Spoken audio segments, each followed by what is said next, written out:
Europe 1, il est 7h05. En Russie maintenant, la mobilisation partielle décrétée par Vladimir Poutine prend une tournure dramatique. Ce n'est peut-être pas ce qu'avait prévu le Kremlin. Difficile de fournir des chiffres précis sur ces Russes qui refusent la mobilisation, mais il y a les images, que ce soit par la route, le train ou l'avion.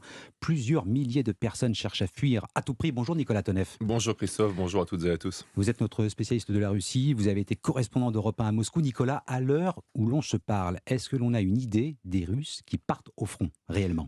Alors c'est très compliqué parce que le recrutement semble se faire en dépit des âges, du bon sens, des métiers, des hommes. Par exemple, les chemins de fer russes ont été sommés de fournir 10 000 personnes, alors qu'ils peinent déjà à remplir leur mission pour alimenter l'armée sur le front ukrainien.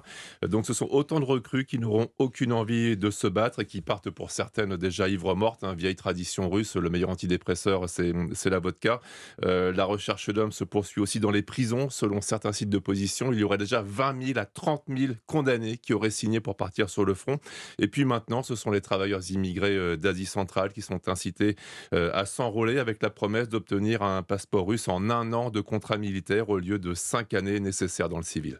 Nicolas, le Kremlin est obnubilé par la guerre en Ukraine. Il peine en conséquence à tenir sa base arrière en Asie centrale. Exactement, l'armée russe et la diplomatie russe sont affaiblies. Et donc il y a deux conflits qui se ravivent, l'un entre l'Azerbaïdjan et l'Arménie, l'autre entre le Tadjikistan et le Kirghizistan. Il y a déjà plusieurs centaines de morts en quelques semaines sur ces fronts.